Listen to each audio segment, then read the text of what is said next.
You're listening to TFM.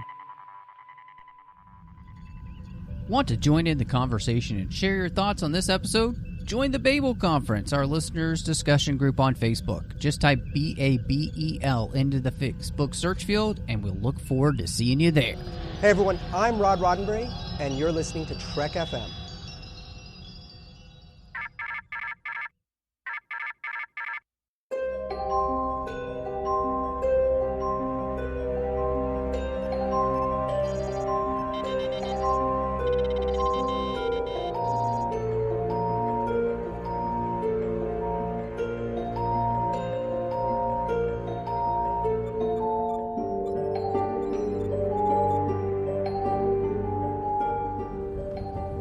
Are you taking all these books?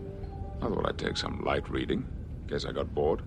Well, hello and welcome to TFM's local books and comic show for Star Trek, and I'm just one of the hosts here, Matthew Rushing, and with me, as he is every single episode, the one and only Casey Pettitt. Casey, how are you doing today? I am doing well. It's a beautiful day, and, we've got some comics to talk about, and looking forward to our feature here. We're going to get to talk about some lost era of for Picard. So, it's always a good day when you're talking about Picard. So what you're saying is that it's a beautiful day in the neighborhood. A beautiful day in the neighborhood. Yes. I won't. And I will be sing, yours. But no. Yes. Well, we've got a massive news section for you, not only because we have a ton of comics that have come out, but we also have some very interesting book news, some publisher news, a cover, so much happening. So before we get to that, of course, we'd love it if you would rate and review the podcast over on Spotify or Apple Podcasts. Of course, subscribe wherever you're listening to this, and you'll get the podcast as soon as it drops. We'd really appreciate that. You can also find us on social media under the moniker Trek FM. We're on Facebook at facebook.com/TrekFM. Of course, we're on Instagram as well as Twitter under the name Trek FM. We're also online at Trek.fm, where you can see every show that we're doing here on the network. And you can help us out by going over to Patreon at patreon.com/TrekFM and becoming a supporter of the network, like Casey Pettitt, as well as Greg Rosier, who are actually associate producers here of Literary Treks, and they make sure that not only Literary Treks, but the entire network can keep running. We could use your help. It's pretty expensive to put this network together. So go over to Patreon at patreon.com/TrekFM and become part of our team. So, Casey, we mentioned there that there is some licensing news here for Star Trek fiction. Simon & Schuster licensed the publisher of Star Trek fiction has been sold by Paramount Global to KKR, which is a private investment giant. And that's very interesting, because we honestly don't know, of course, at this moment, what it means, for Star Trek books, even though we do know that there is a new Star Trek book coming in February 2024. So I don't know. How do you feel about this? I mean, I feel like this is something that's been coming up for a while. I think that, there's been speculation as to if Simon & Schuster would lose the license to Star Trek novels at some point. There's always negotiations happening, and, this just seems like a business move for Paramount Global. I think that it doesn't necessarily mean that Star Trek books are going away. Like you mentioned, we got a new one coming out, coming in February of 2024. And all this means is that Simon & Schuster has a new parent company now, so hopefully they'll get to keep the license. Hopefully we'll get to see more Star Trek books on the docket in the coming months and, into the coming years. We want to keep our favorite authors occupied with getting us some new stories out there. So, I don't know. I saw this on Facebook somewhere, I think, right before we started recording, and thought it was pretty interesting. And of course, there's a lot of speculation already happening, and I'd be curious if the authors even know what's going on yet or what this means, if anything at all. So I guess we'll see. Yeah, I mean, this is interesting too, because obviously this has been in the works for a long time. And so I'm wondering if this is, just a way to infuse Simon & Schuster, of course, with a lot of equity, because, you're being bought by something that hopefully can keep this book publisher going. So yeah, it's going to be really interesting. I mean, they're being bought for $1.62 billion in cash. Yeah. So, obviously Paramount, most likely, I can see here from Media Watch, is going to be probably paying down debt with that money. But hopefully this is good news just for Simon & Schuster as a company, though, to be supported for a long time to come, which is hopefully then a good thing for Star Trek books. It doesn't seem like Simon & Schuster itself will change much. And so who knows? I mean, I actually take it as good news that we have this new book coming out by David Mack, and the fact that it's being released in February seems to me to indicate that we have, some sort of deal then in place, which, I think is great. But that's just my speculation. I can't, to me, it wouldn't make sense really for them to be releasing a new book if there wasn't some sort of deal in place. Right. Yeah, it seems like if licensing was going away or something, they'd just cancel anything in progress, probably, rather than letting it go. I mean, we've seen that happen before, even with the Kelvin timeline books that got shelved for, originally it was kind of an indefinite period, and eventually we got to start seeing those. But, at the time, the authors got paid and thought maybe these books would never see the light of day. So the fact that it still appears that they're still moving forward with David Mack's book in February is promising. Especially to the point where Gallery Books, which is the arm of Simon & Schuster that publishes these, actually revealed the cover for Star Trek Picard Firewall by David Mack today. And so, I mean, once again, if Star Trek books are going away, we wouldn't see a cover probably. So I'm taking this as a good sign. Yeah, no, me too. I mean, and the cover reveal here for the book Firewall is, I would say, absolutely beautiful. It's a gorgeous picture, of course, of 7 of 9, and I love just the kind of the eeriness of it. I think it invokes a real sense of what the character is going to be going through, which is this feeling of, kind of aloneness, and it even gives us kind of a slight picture here of what the Fenris Rangers emblem is, which is kind of cool. Emblems play so much a part of Star Trek, and so I really like this cover. It fits very well, of course, with all the other covers that we've had so far too. So I couldn't be more pleased with that. And in all honesty, what it does is just makes me very excited to read this book, because this is a part of this time period that I very much wanted revealed in many ways. Like, I wanted to know what happened to 7 of 9. Yeah, I think this is an exciting story that we got coming out to have a cover. Like you said, it matches well with the covers that we've gotten for the other Star Trek Picard books, with the kind of sole focus on one or two characters. In this case, it's 7 of 9. A really nice silhouette of her, and it just gets me super excited to read this book and pick it up when it comes out. And the things that they've been doing with these covers, like you said, it's kind of overlaid with this Fenris Ranger symbol, and I feel like there's just a lot to kind of even dig into with this cover. So I think people should check it out and see what they think.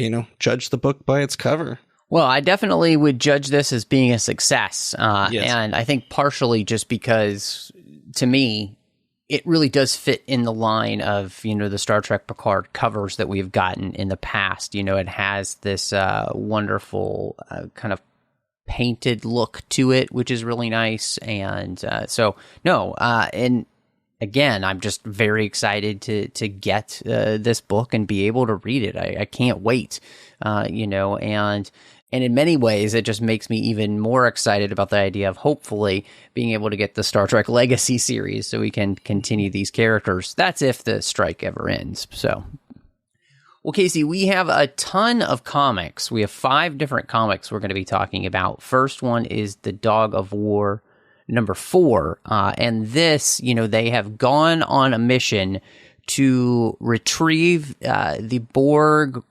artifact that has gotten stolen, as well as the dog that has also gotten stolen. Latinum was also taken, and I thought that this was, because I think, if I'm not mistaken, I got the feeling like there are 5 issues in this, or there's 6. There's 5 or 6. I would agree. Okay, I can't remember. Which. So. Yeah, but this felt like a really good setup for kind of completing this part of the story, but then kind of setting up, if there are 5 or 6 issues, the finale, basically. And I thought it was good. I continue to like this series, again, mainly because I feel like it fits so well with the time period that they're playing in of Deep Space Nine. And so, I don't really want to give away too much from this issue, because I feel like, in all honesty, people should just read it. Yeah, totally. I mean, I couldn't agree more with what you said. The story itself fits so well, within the series during the Dominion War, kind of earlier in the war. The artwork is still pretty on point in this issue, and to be honest, we've mentioned this before, the whole idea of, a corgi or just any kind of dog at all being this, a central figure of a comic series seemed kind of strange, but at the same time, it's worked out really well. Almost, I'd say, to the point where the dog storyline is really becoming unnecessary, because I am hooked by the rest of the story with this Borg artifact and what's going on with that, and especially kind of the kind of cliffhanger that this ends on, that this issue ends on. I'm pumped. I'm ready for the next one. So whether we have 1 or 2 more issues left, I'm in it, and let's make sure the dog survives. But other than that, I want to see what happens with this Borg artifact. I think that the interesting part of the story with the Corgi is how it kind of exemplifies the struggle that they've been going through to not lose, basically their humanity through this, and how war can do that when you get all obsessed about everything that's coming at you. And so, I think that that's been really well done. But like you said, the whole other part of the storyline, and especially, I think, like you mentioned, the cliffhanger that we leave this on is fantastic, because it opens up this whole other front of the story where things could go very south, of course, very quickly. Now, we all know it's not going to, because we know how the story wraps up. But I think it still makes for an interesting mission that these characters are on during the Dominion War. And I think in some ways it's done well enough to the point where I'm not thinking as I'm reading, I just know this is going to play itself out. I'm actually finding myself very much invested in the story, and just wondering how it's going to work itself out.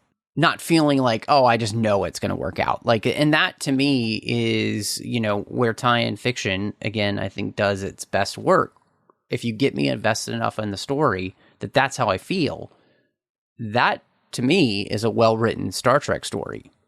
I think, we've had novels like that too, that, the stories themselves are so gripping. We know we're not going to lose any of our main characters, but when they're put in jeopardy in a story and you are right there with them and you can't wait to turn the page or get into the next issue or whatever it is to see what happens, that's kind of the pinnacle of good storytelling. Like you said, like this tie-in fiction, like we know everybody's going to survive. No one's going to die on this mission. No one's, like they've got to end up, they got to put the toys back on the shelf.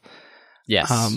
But the fact that we're hooked and there's people's lives on the line, is really good. So yeah, I mean, I've been pleased as punch with this little mini series that we're getting, because it's just been working out very well, I think. Mm-hmm.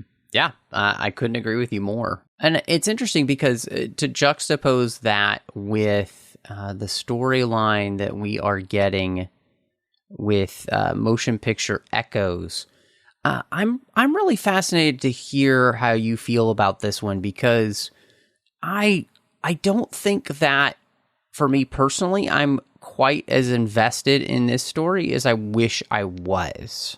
Yeah, I am. I had high hopes for this one, actually, just because it, takes place during the motion picture era. Absolutely.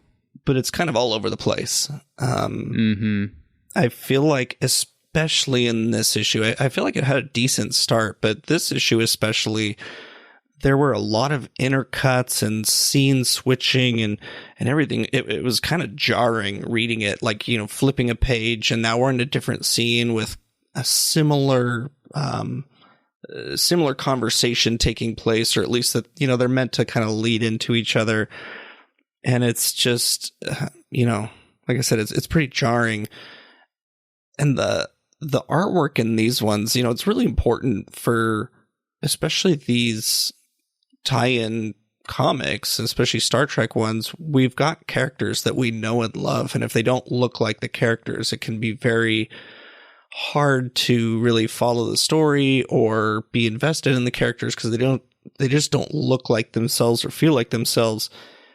And I keep forgetting in this one that I think the character's name is Akris, but that's like Chekhov's double, and neither Chekhov nor this guy look like the Pavel Chekhov that we know and love, like any of the Chekhovs.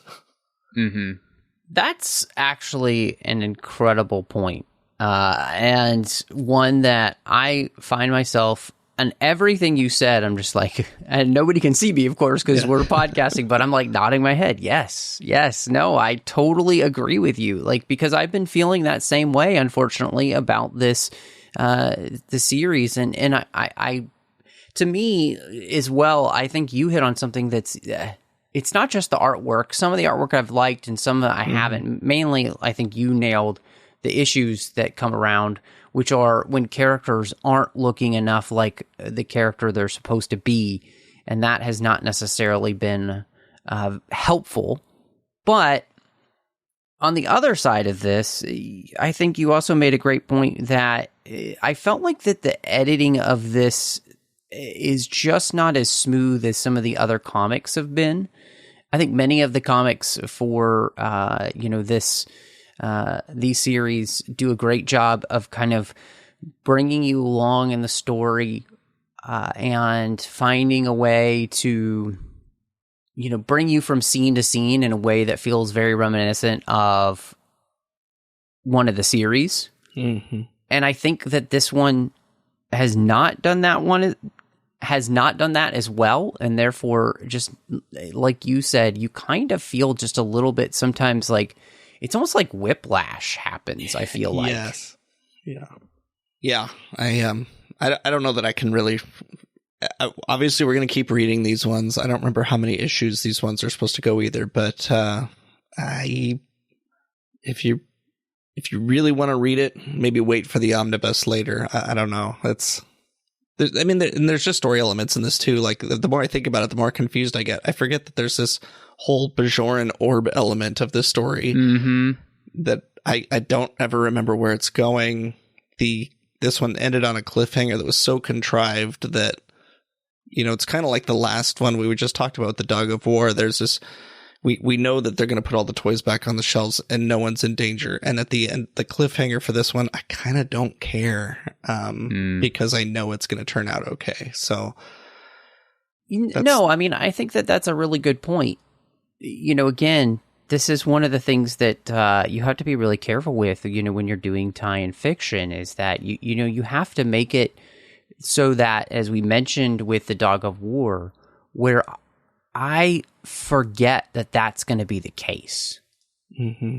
And that, therefore, in forgetting that that's the case, I'm invested enough in the story to continue reading it, even though I do know it is absolutely all going to be fine in the end.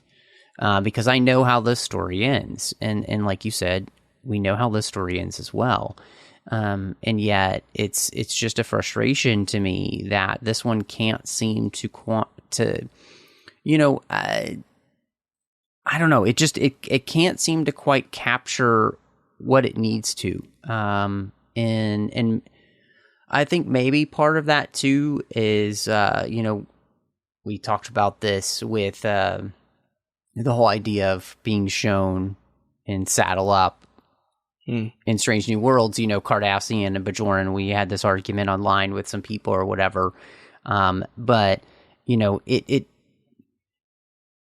this comic was actually kind of a reference point for me when that came up in that issue, because here it's a surprise to Kirk, this idea of Bajoran. What's that? Mm-hmm. They don't know what that is. And so here I just find myself like we're almost like, we're kind of like messing with canon in this one in that way. And it's a little bit, I guess, frustrating to me that we're doing that. And so it doesn't seem to fit as naturally with the series either. And so, yeah, this one just kind of leaves me somewhat cold, I guess, which is, I like you, I was really hoping to love this because I think this time period is so rife for storytelling. Yeah. It's not often we get to see the pajama uniforms either. Exactly. Which, just not as good as they could have been. Yeah. Anyway, so Star Trek 10 is right before here with the Day of Blood, and it actually pairs very well with Defiant 5, which we'll talk about in just a second. But this gives us the resolution to the crew that is trying to rescue the Orb of Creation and the trial that Sisko has been on, and we left that in a cliffhanger where he's about to be shot. And so what did you think? Because this one actually, in many ways, wraps up a bunch of storylines as we dive into the Day of Blood crossover. How did you feel like it did in kind of bringing that to an end and kind of transporting us, to our next big mission, which is the crossover? Yeah. In my notes, I put, it's a fine conclusion to the story so far. It's, and I use the word fine. I mean, this series so far has actually been pretty good, I think. And, having the trial of Sisko, I've kind of warmed up to it. To come out of it, finding out that the trial itself is a ruse was pretty interesting. Kind of nothing like what I was expecting. I was a little, not to get too spoilery, but I was a little sad when they introduced a changeling just to kill it immediately, like on the same page or like the very next page. But I think they've done a good job so far in these 10 issues getting ready for the Day of Blood series. It's kind of getting me ready for it and kind of pumped for it. But also I'm also looking forward to seeing where they go with the series after Day of Blood, because that's going to be a short run series that the Star Trek ongoing series is tied into. But we've wrapped up a lot of that. We're gonna wrap up Day of Blood, so I'm really looking forward to it. I think they've done well with the characters they've used, and we'll see where it goes. Mm-hmm. I felt like you in many ways. I thought that this was a great wrap up to everything that we'd had. I actually really enjoyed the reveal, like you mentioned, with the trial, and it was such a Cardassian spin. Yes. To that. I was like, that's great. Like, this feels so in line with what we know of Cardassians, and to find out this was all a ruse, and this idea of the Cardassians working very diligently here, Damar's nephew or whoever this is. I honestly can't remember, so, sue me. But that in a very Cardassian way, they're working to rectify a bunch of the problems that they realize they got themselves into. In fact, I think that was the most fascinating thing. You have that page where it's just the speech that he gives. And that speech is taking responsibility for Cardassia's actions and the fact that they are responsible for starting this war and getting themselves into things in the Dominion War that have, led them to this point. And now they're taking responsibility on, cleaning up the mess that they had made. And in many ways take a very decisive action in taking out people who would work towards continuing to create, mayhem and chaos and incite war in places where, the Cardassian people are looking to move on. And so I thought that was a really well done. And then, of course, you have the wrap up with the other storyline where it's actually Sisko who ends up coming in to save the day. And then, they take the orb back to Deep Space Nine and he gets the message from Worf saying, hey, we need your help. Which, I thought all of that was great. So, yeah, I'm like you in the sense that I feel like this series has done a great job of being exactly what it said it was going to be, which is we're doing Avengers Star Trek and being outlandish in the way that comics are completely outlandish. And I think living up to that and not expecting it to behold really to any type of canon or whatever, just kind of go for the fences in craziness. I'm all here for that. I appreciate that. So I'm really enjoying it.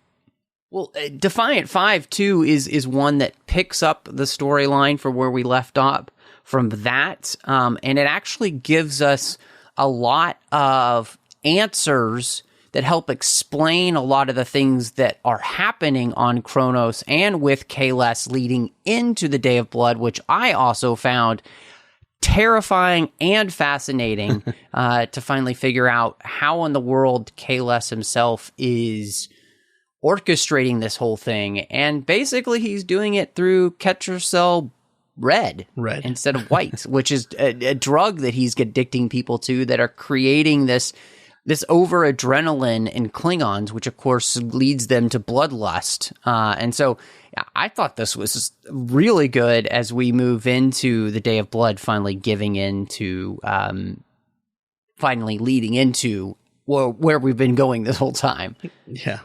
Yeah, I mean, for issue number 5 of this series, I actually liked this one probably better than Star Trek number 10, just because of the advancement of the story. It leads, like you said, directly into Day of Blood, which is where we've been going this whole time.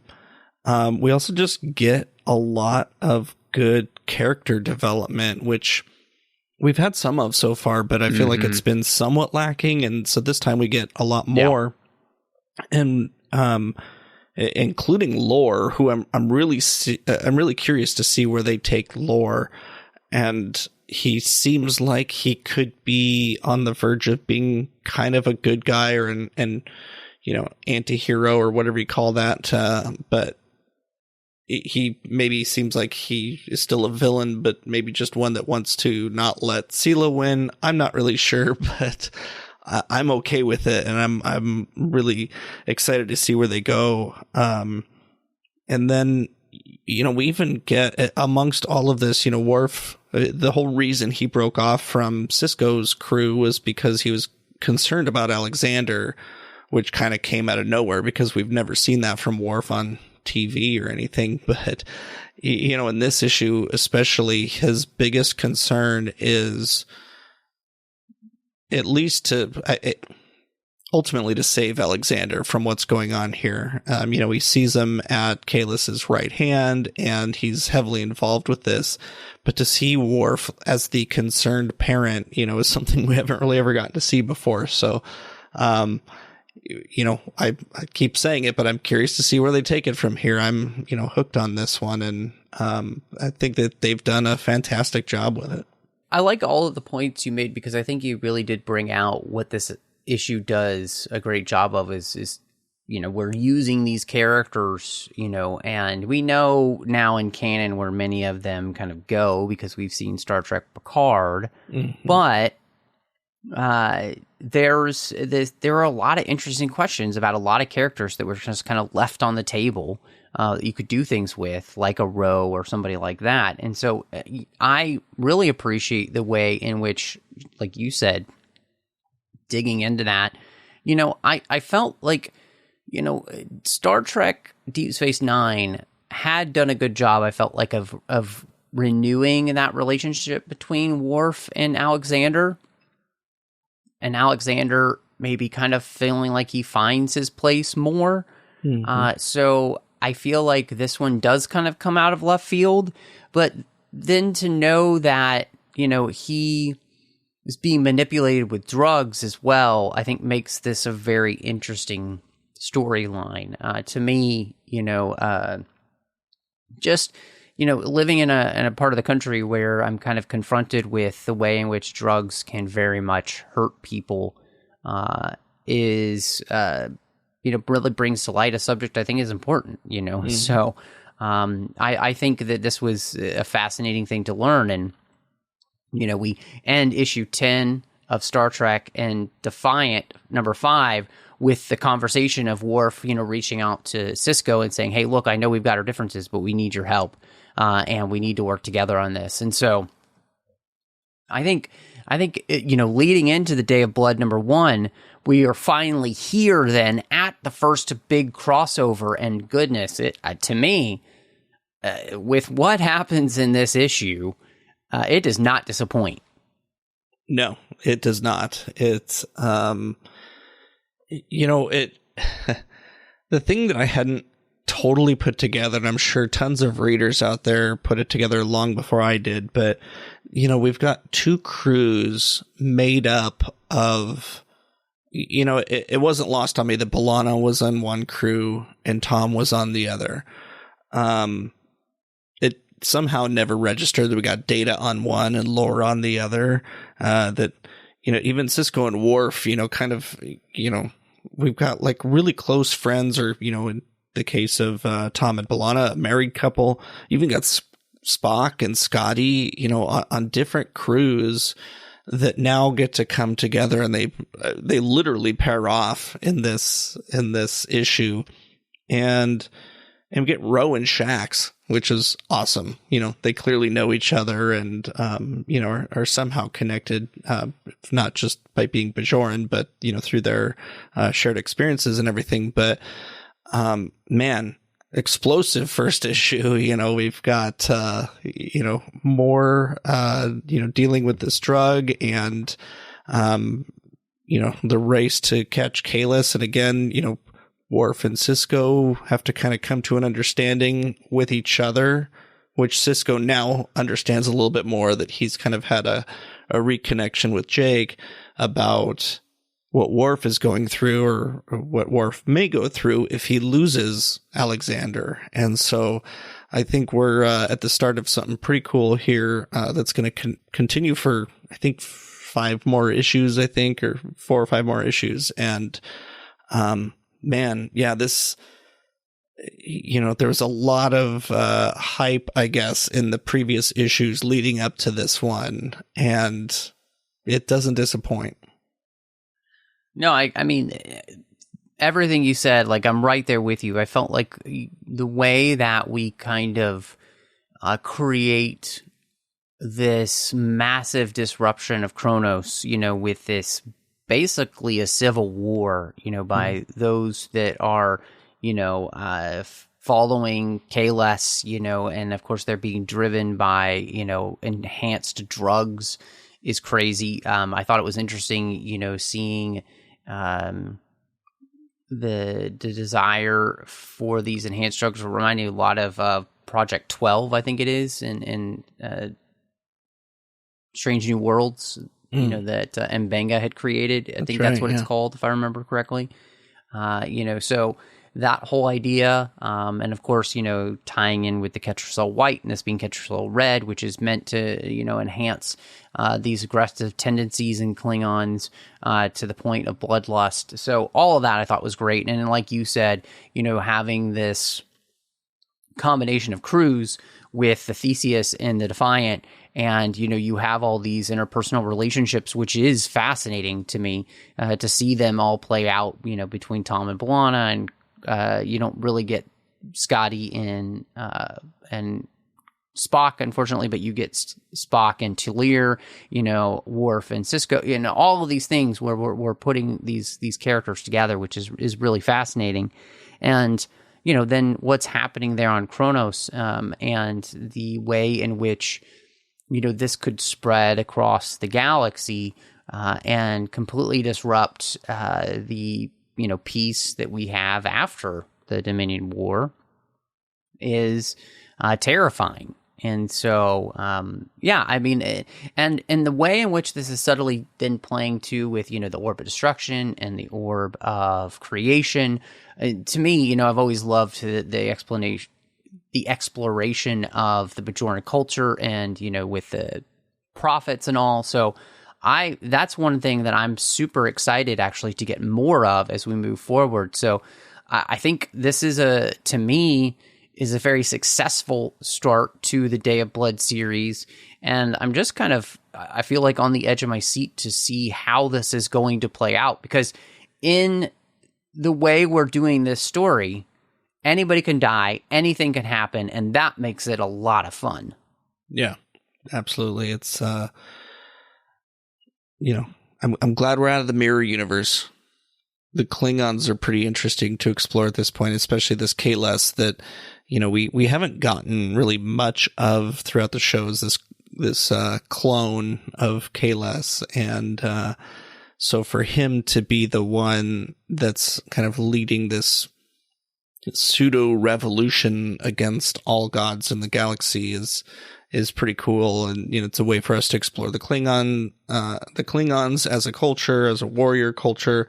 But then again, as our crews are coming together, and then I'm assuming splitting back apart again at some point, somehow, we'll see where that goes, but, definitely, worth some time to read these and, get into the series if you're at all interested.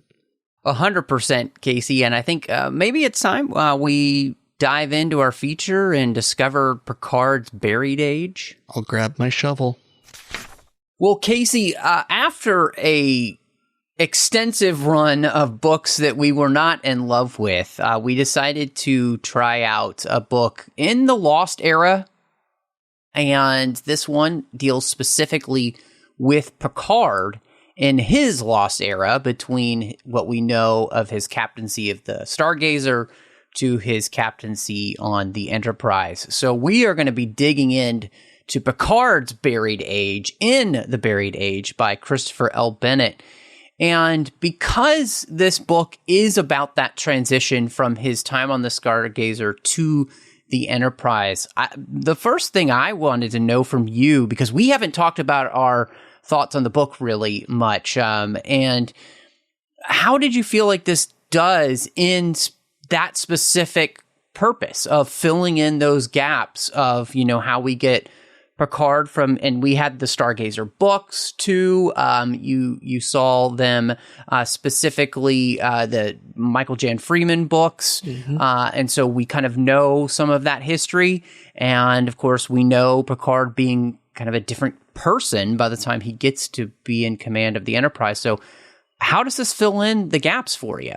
Yeah, honestly, this does a pretty good job, I think, because we literally start with the kind of the loss of the Stargazer and the fallout from that, and we end effectively with our scenes from All Good Things where he's arriving on the Enterprise for the first time with Tasha. And so, and we know from the show too that there was a span of time there that it's not like he lost the Stargazer, was court-martialed, and then just automatically given command of the Enterprise. So, this book had kind of a big task for it to span as much time as it did, especially, in kind of how the story progressed, all the things that Picard did and why he changed, I guess. And, just kind of at the outset, I would say, yeah, I think it did a pretty decent job of filling in these gaps and, giving us a story that kind of merits the attention that Picard does. Mm-hmm. Yeah, I think one of the things that was really nice to go back and reread this book, because it has been quite a long time since I had. I read this book when it came out, and it was one of those things where so much time passes, and I've read so many Star Trek books that in many ways I forgot how a lot of this book played out just because of that.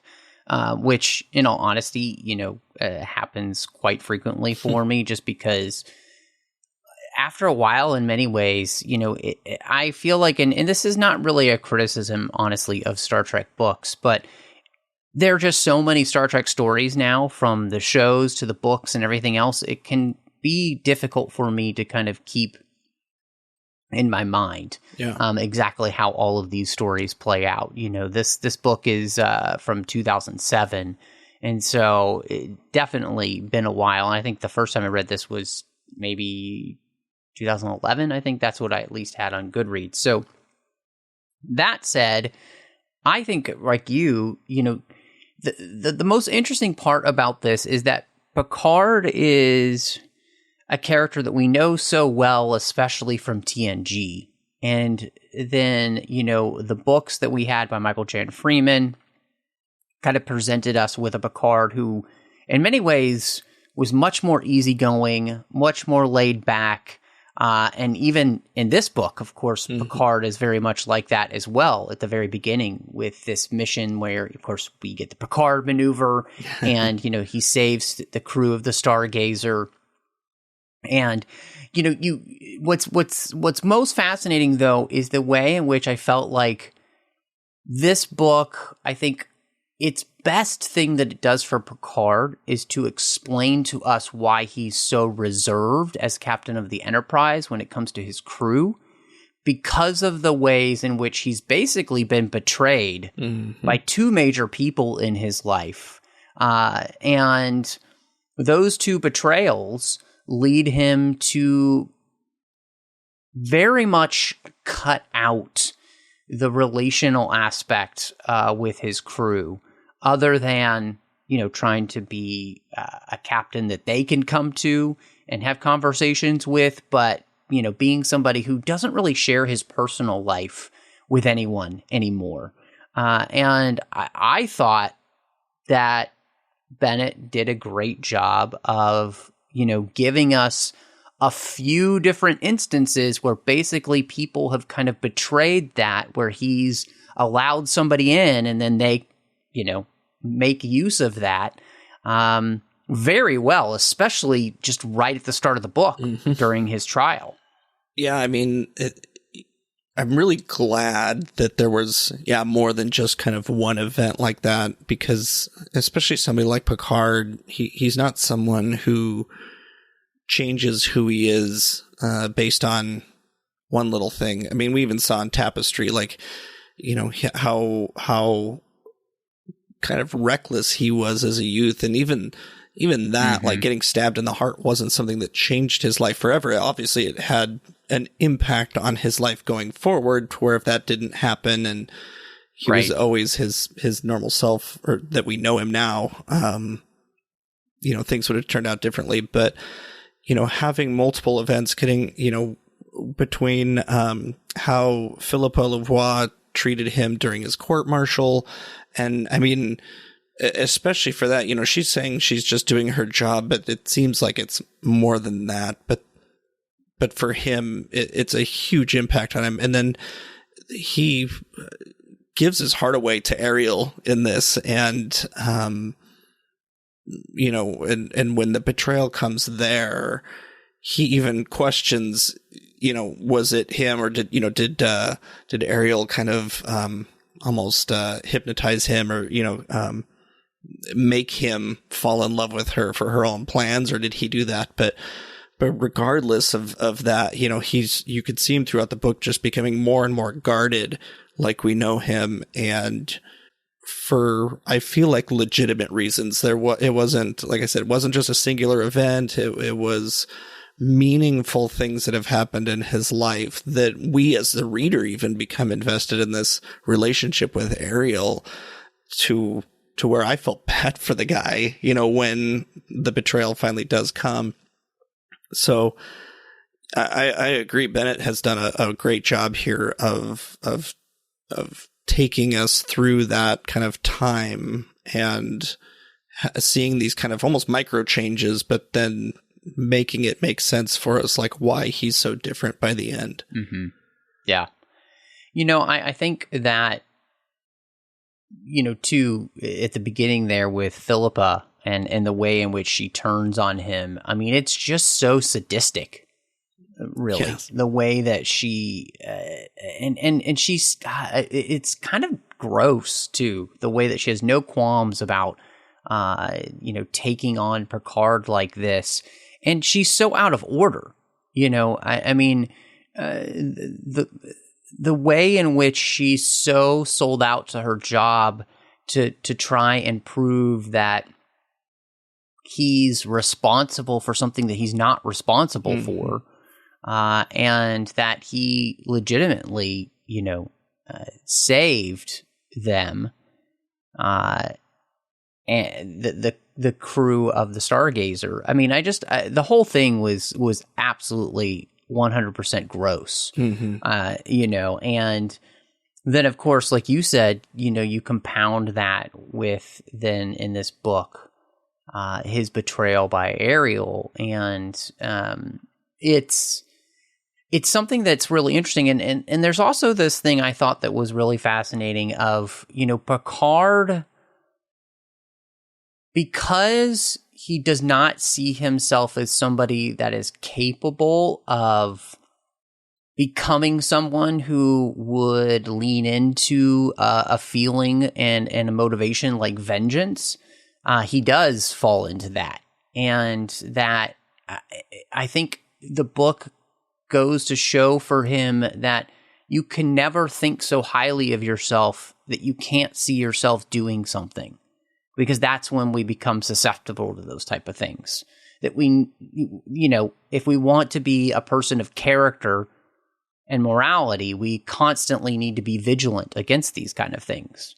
And because of, and you know, the whole book kind of is as much about our fallen humanity or human frailty, right? We're never going to be perfect, and so therefore, you know, you can't think of yourself as someone who can't become someone that you wouldn't even recognize.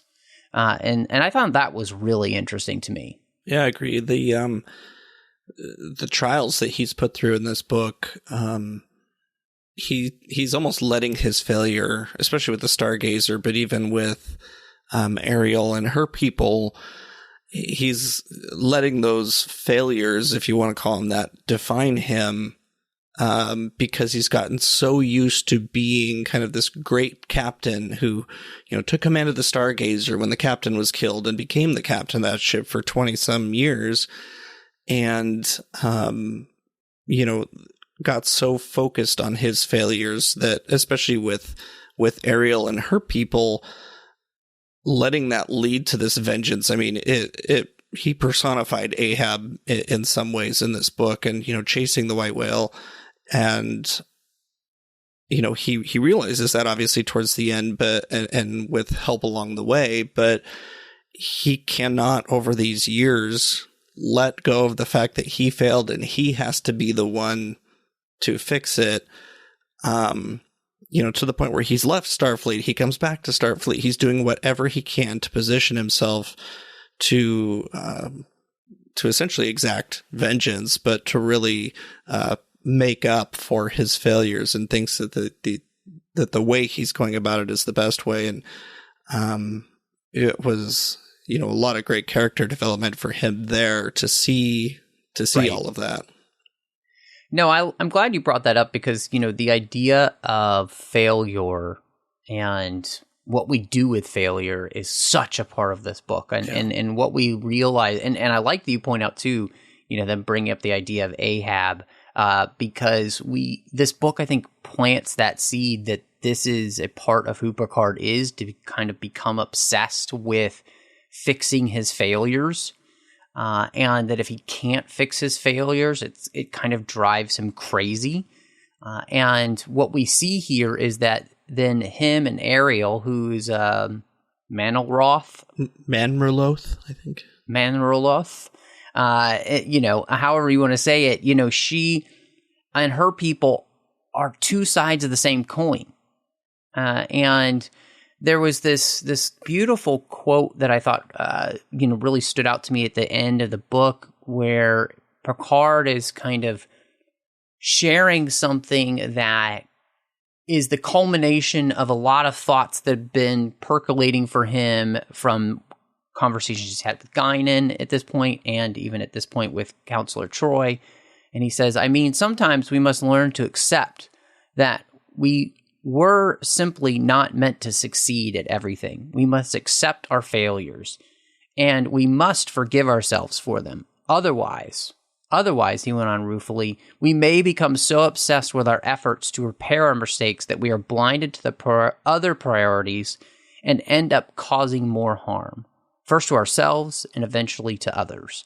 And, to me, I think there's something really great about this book in the sense that it is allowing us to realize that a lot of times as human beings, we learn more from our failures than we do our successes, if we'll allow ourselves to actually learn from our failures. Because there are going to be times when we can't fix what we've broken.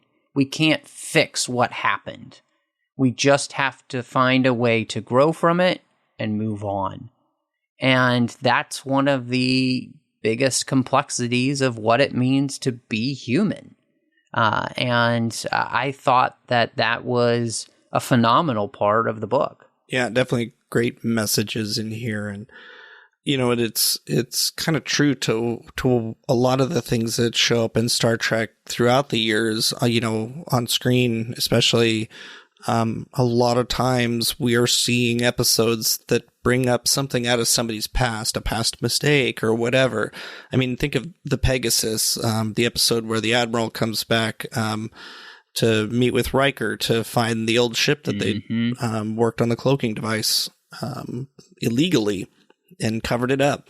And, that failure, of Riker to act in the moment is something he's dealing with at that time in the future. And so, I love, we bring that into this book too, because it's something we all deal with. Like you said, it's a huge part of being human. And I think it's really great, in the Star Trek literary universe, we get so many great stories. We get a lot of action pieces and a lot of character development, things like that. But it's, Star Trek is a lot of times about these messages that we get, or kind of the analogies to our own lives. And so having that in this book was so great to have. And it's not just this kind of romp that we're, reading to connect a couple time periods just for the sake of it, that there's actually something really deep here is great.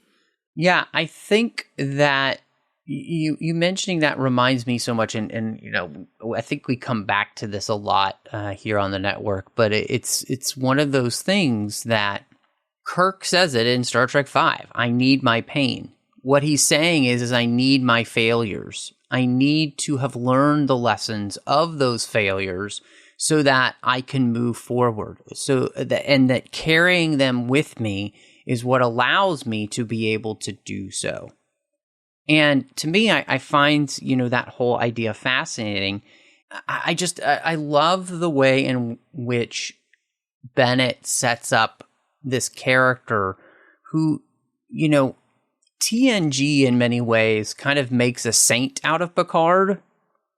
And then I think, the films in many ways start to give him a little bit more humanity back, so that when we get to First Contact and it's not Saint Picard, he's somebody who is struggling with, this Ahab tendency of obsession.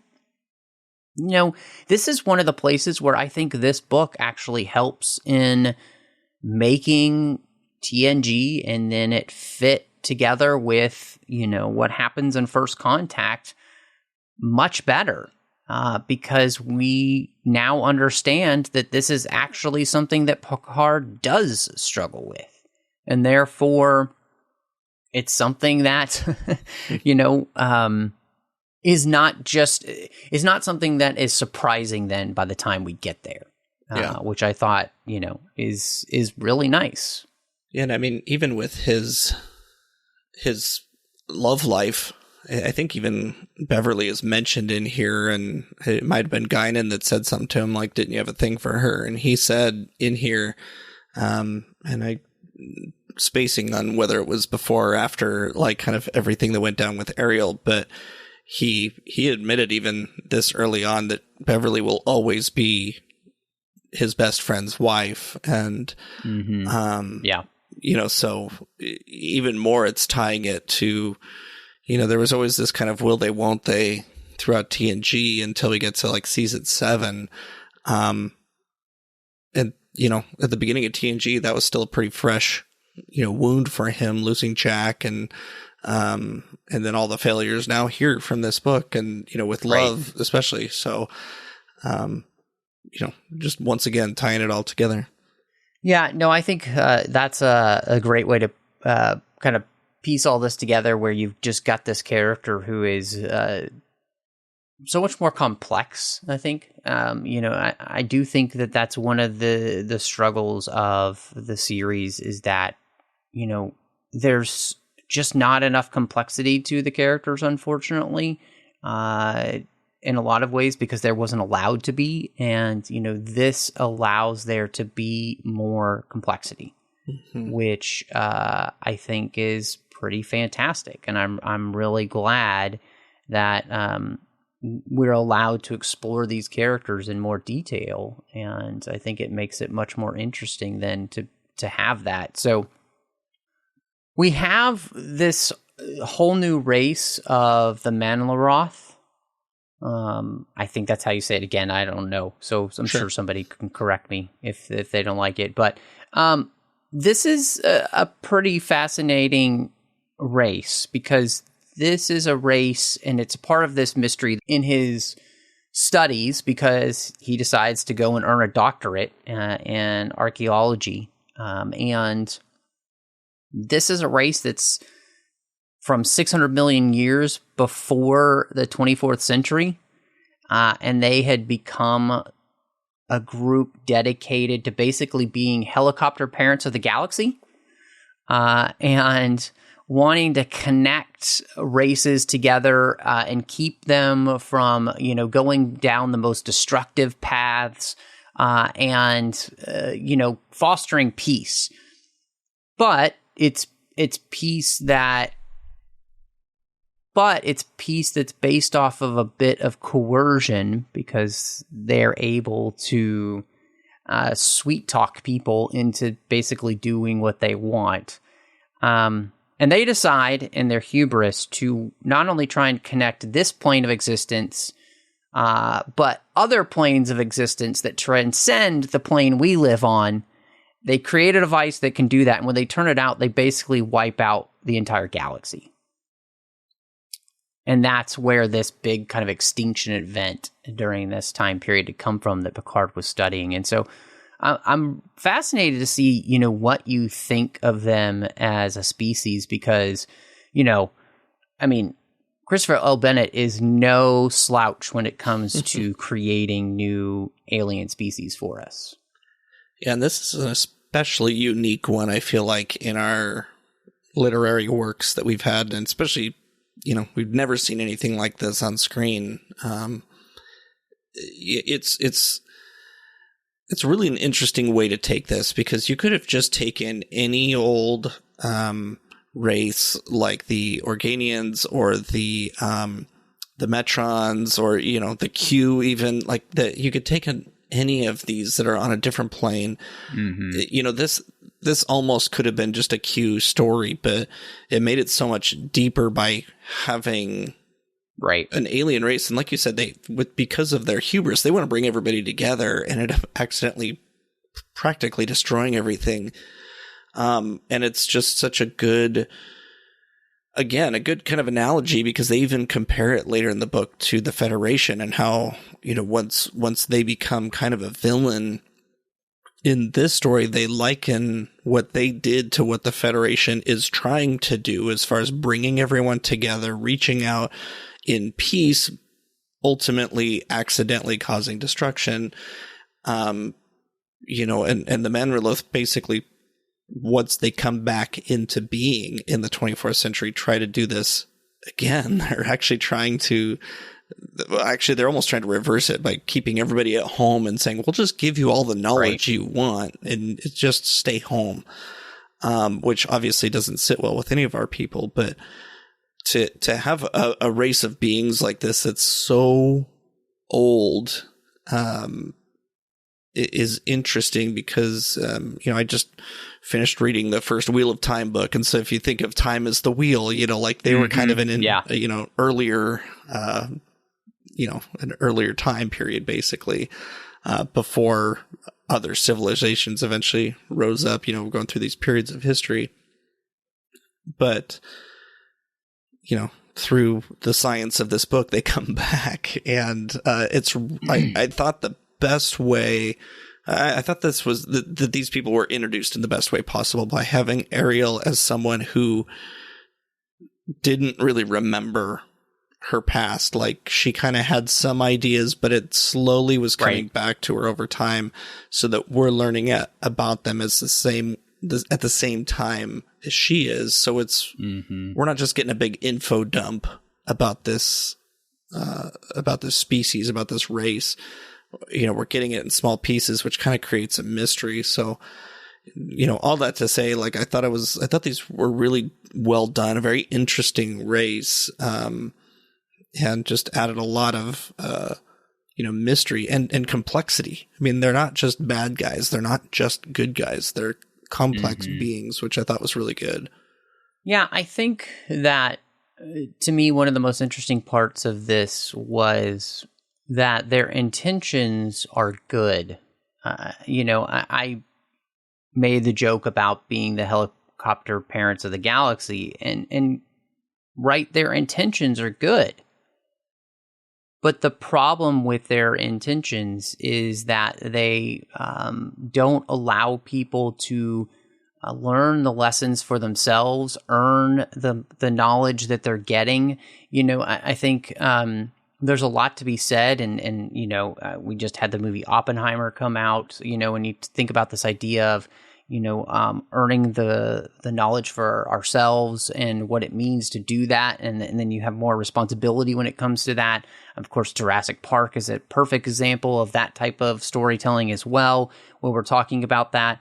And that by not allowing people to live and experience life in all of its fullness, and that means making choices that could lead to disastrous consequences, you're not actually allowing them to truly live, and to actually, I think, truly have a full life, and also to be able to learn things for themselves that truly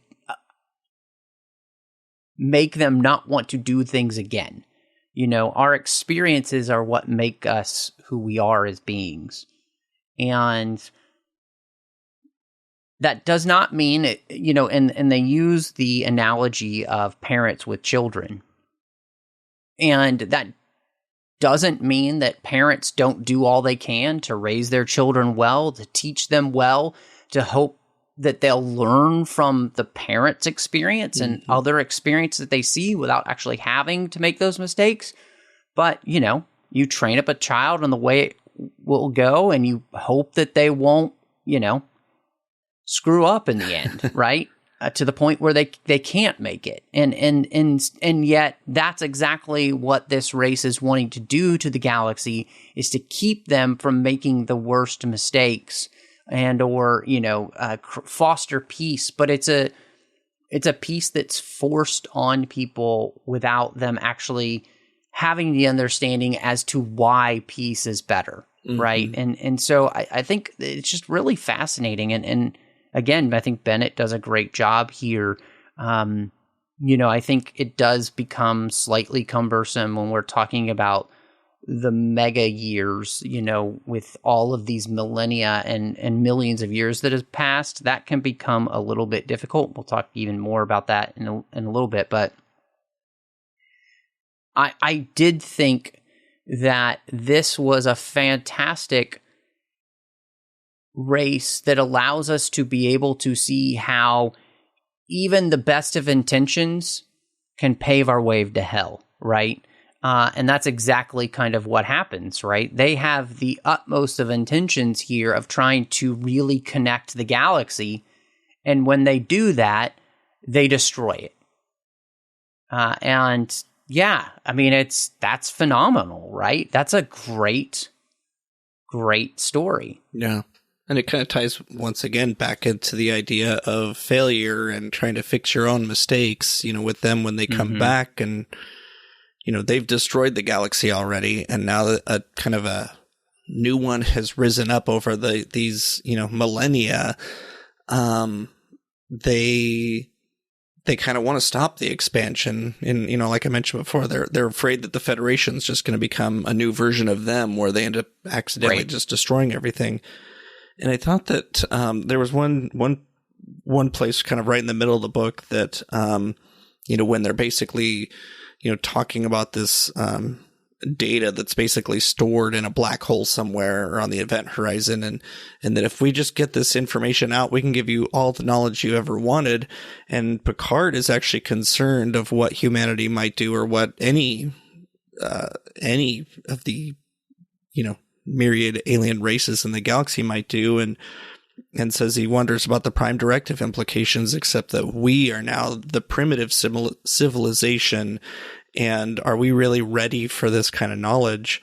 Are we intelligent enough, mature enough as a people to handle what you offer, to use it with care and resist its temptations? And, that's, a little bit more of the Picard that we know, kind of the more seasoned, contemplative Picard, I guess, that we have from TNG to kind of really recognize that. And the Federation might agree. Some other civilizations might agree that we're not ready for that. But then I have to look at Star Trek Discovery with the sphere data that came from 100, it's got 100,000 years of information. And one thing that show I feel like failed to do is explore what are we actually going to do with all this knowledge that this, entity has stuck in our computers, because they,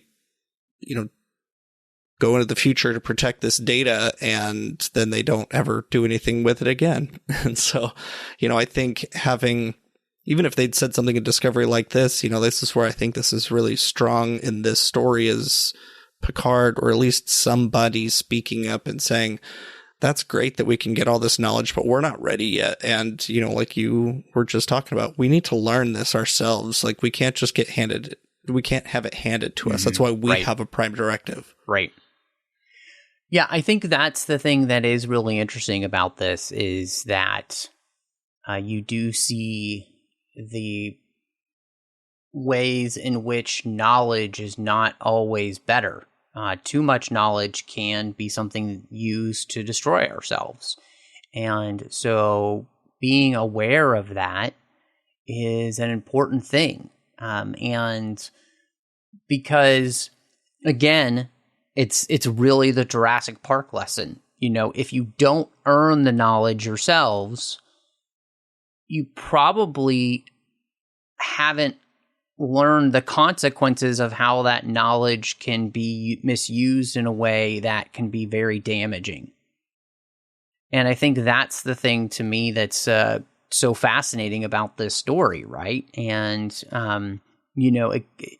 it's also one of the things I think that and I think it's pretty clear from this story and from others, right? Like if you don't ever like trust, if you're a parent, you don't ever trust your children to make decisions on their own and to learn from their mistakes, they never will. So, don't be a helicopter parent. It's not going to be helpful for your children in the long run, right? We all have to learn at some point from failure. And so I think, that's a really powerful story. And I think this book does a great job of touching on it. Now, one of the things too that we kind of mentioned a little bit there, but the science of this story, and Christopher L. Bennett is somebody who understands all this stuff. We're talking about, the actual physical science of these things, and I don't, and so I wanted to ask you how you felt about that, because there's a large portion of this book that is dedicated to talking about the intricacies and the realities of this type of science. And how did you feel about that? Does that work for you, or did you find yourself getting bogged down where you're like, I don't even know what this means?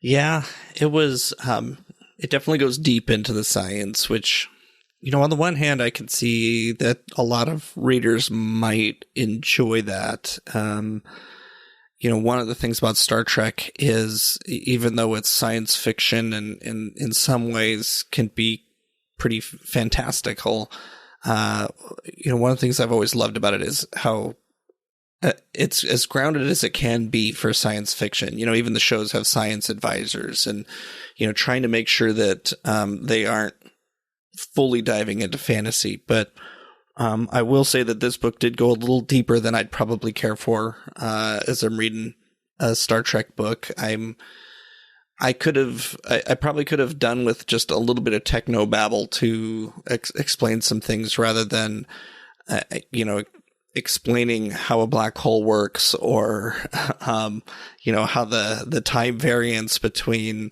where the Manroloth were, I was going to say stored, but I guess that's kind of what they were, how they were frozen in time and how they communicated with them, even though their times were going at different speeds. Like it obviously talked enough about it where I can at least speak a little bit about it, but it went pretty deep, and the book wasn't overly long, but it didn't probably need to be quite as long as it was with some of the science. But yeah, I don't know. Yeah, I believe that Christopher L. Bennett's a pretty smart guy, and he's, if he's nerding out writing this, then I guess good on him. Mm-hmm. So I'll say this. I have no problems with, trying to have real science at the heart of, Star Trek. That's always been one of the things that, you've tried to do, although still this is all make-believe at the same time. Right. And so I think there's a fine balance between that. And I think that this one, the balance is completely off. In all honesty, there's just way too much ultra science talk that a majority of people aren't smart enough to follow.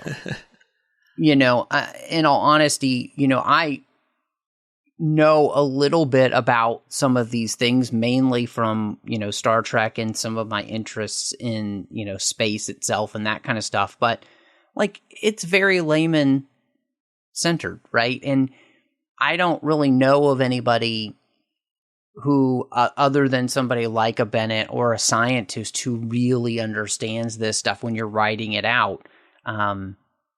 And so I feel like there needed to be a better balance in that side. Again, it's not like it's bad or anything. I think what it does is that you just get lost in it, and it's like, okay, I just start skipping over all this stuff. And I know it like we're doing like real technobabble here, but it just becomes technobabble. And in some ways, I think that's why Star Trek invented technobabble, because you can give a couple of quick words for something, and then you move on with the story. But in all honesty, science is not at the heart of Star Trek. Mm-hmm. The heart of Star Trek is exploring the human condition. So I think this is just a place where the book kind of misses the mark a little bit and gets a little bit too lost in trying to be too scientific. Mm-hmm. And yeah, I'm sure people yell at me on, Twitter for being like, what do you mean Star Trek being too scientific? Guys, it's a story about characters and how we see ourselves in their situations. That's what this is for. It's all supposed to be metaphor for the human condition that we're experiencing. It's not meant to be a science lesson. If you want that, go to science class. But I think that it's not a terrible thing to have. I think there's just too much. So there's a lot, there's a ton of Easter eggs in this book because it's Christopher L. Bennett, and I mean, he has a categorical knowledge of Star Trek in a way that I think most people don't, which is phenomenal for his books because he's able to lace in all of these Easter eggs, and sometimes you could just miss them completely, and other times they're right there. But this, you talked about, we end with that scene of Picard arriving on the Enterprise. And so in this book, we'll see Data, Troy, Yar, Janeway, and we even see Q at the very end. And we realize actually Q is been pushed to find Picard because of Ariel. So, I mean, she's got one more thing that Picard could blame her for. But what did you end up thinking about the way in which he weaved all this together so that he gives us an understanding as to why Picard picked these people for his senior crew? Yeah. What's interesting is when I can't remember. I think Janeway was one of the first ones that we got, but as far as who ends up on his crew later, I don't remember exactly who we started with because they were actually woven in, I feel like, pretty organically into the story. I mean, the first one, or maybe it was when he, met Data, I was like, well, this is pretty convenient. But then as time went on, and especially as we start meeting more and more people, we're getting Picard's thoughts, like when he sees Yar on a planet, like in combat, basically, he's like, wow, who is that? I need to know who that is. And you start to realize he's already building his crew. Like, I don't even know if he realizes it at first, but I want to say he even meets Geordi at some point, and just wants to get him on the ship. He doesn't have, a space and engineering for him, but he's got to get him on the ship. Worf, he wants to, and some of these are just briefly mentioned, but, even Worf, he's like, I want him on the bridge. I want him to learn all sorts of things. He wants to be in security, but I see something in him and I want him to be well-rounded. But, all in all, it was actually just, it wasn't a trope, having all of these people. And, it's a Lost Era book, so we want to see other characters, not just, Picard or somebody.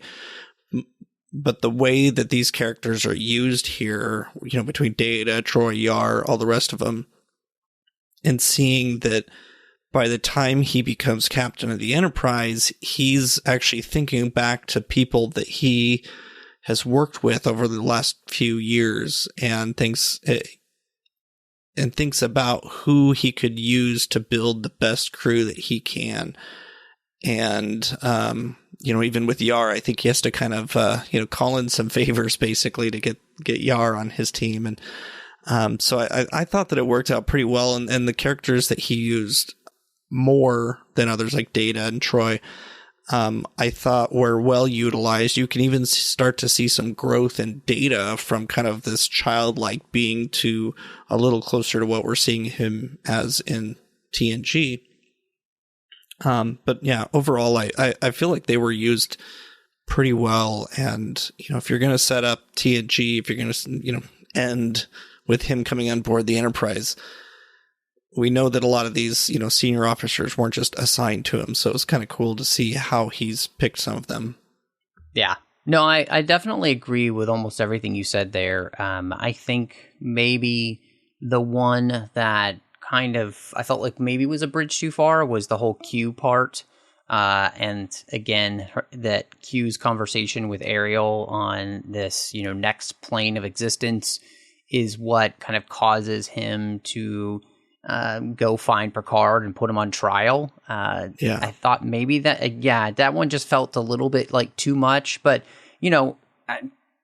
interesting here that if, at least according to this book, if he had the opportunity, Janeway would have been a part of his crew. So I thought that was something that was very interesting and fun. But no, I thought that they were all introduced well and woven into the story well. And like you said, subconsciously or even unconsciously, Picard in some ways is collecting these people in his mind that he will then pull on to be a part of his crew of the Enterprise once he accepts the Enterprise. And, and it made sense too as to why, with the story that happens with Data and Data uncovering the virus that Ariel had introduced into the Galaxy class ships and then saving those ships basically from destruction.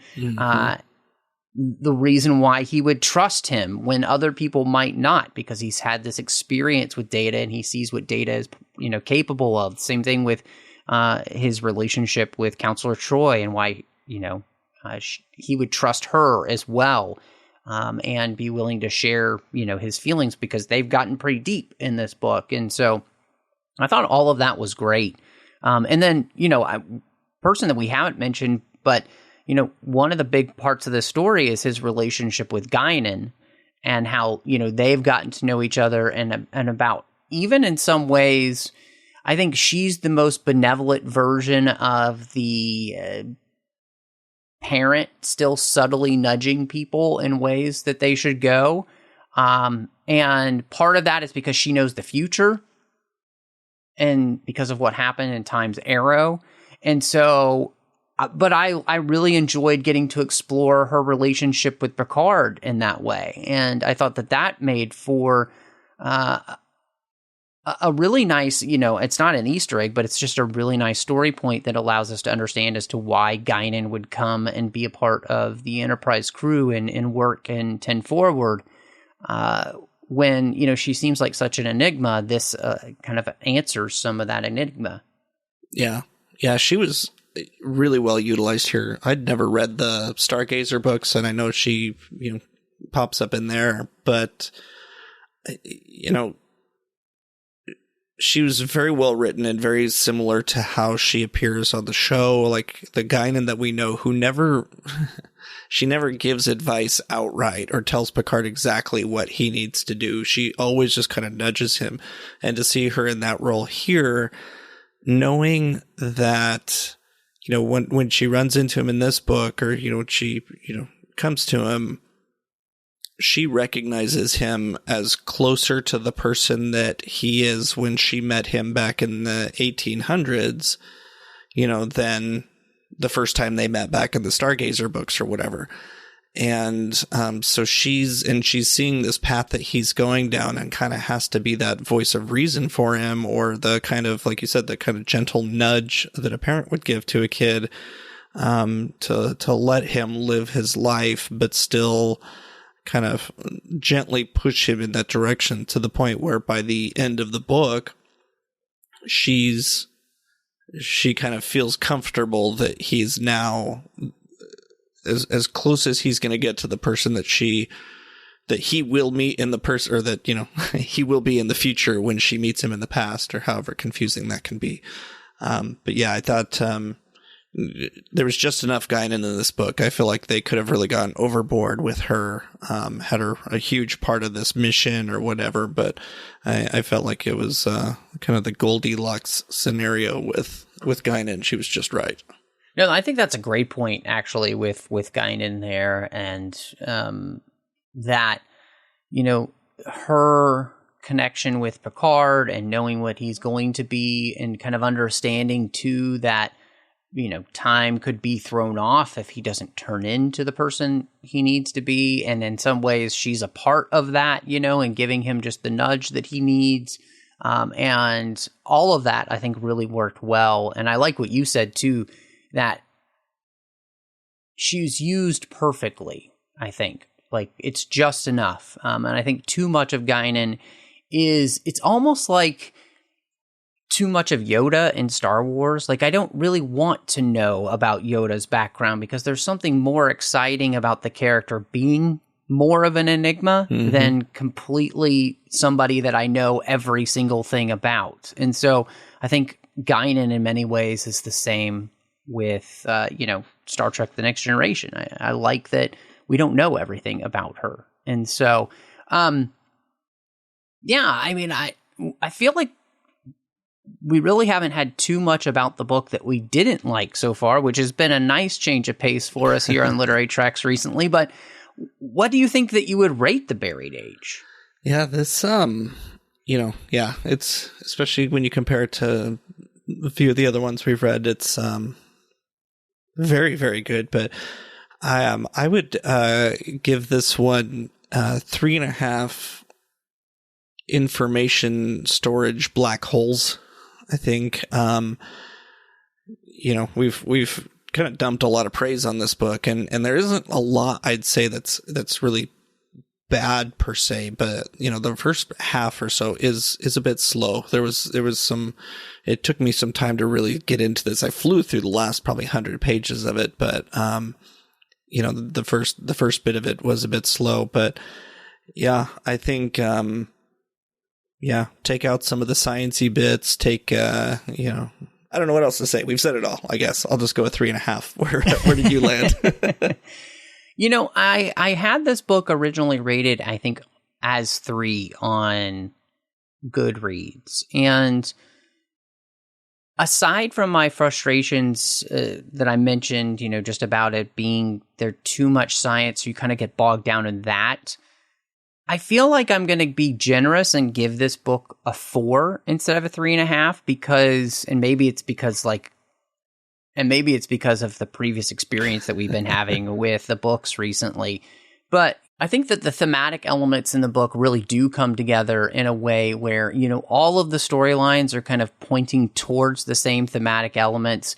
Again, when we realize that Picard and her and Ariel's people are basically two sides of the same coin, I mean, that's great. You're getting to see it from different perspectives and why that type of thought process happens in people, which is awesome.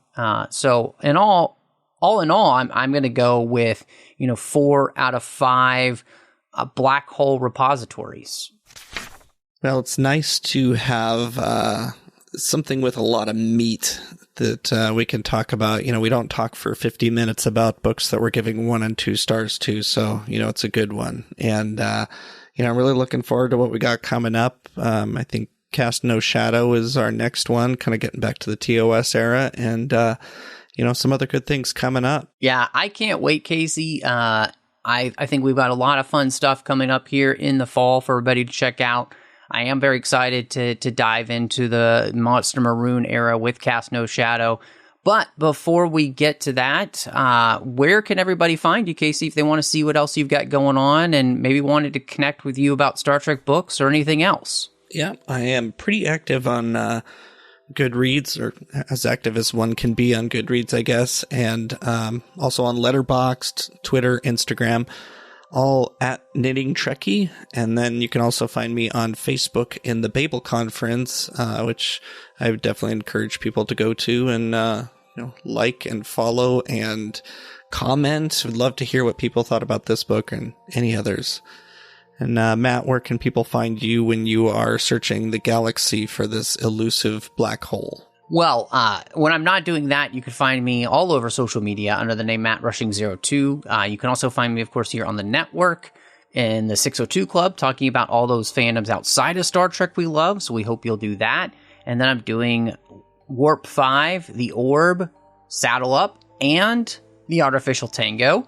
You'll also, of course, find me on the Nerd Party Network talking about two different things. One is Harry Potter, and Owl Post talked about every single chapter of the series, one chapter at a time. And you'll find me on Aggressive Negotiations talking about Star Wars with John Mills. But thank you so much for joining us. And until next time, live long and read on. What do you call that, light reading? To each his own, number one.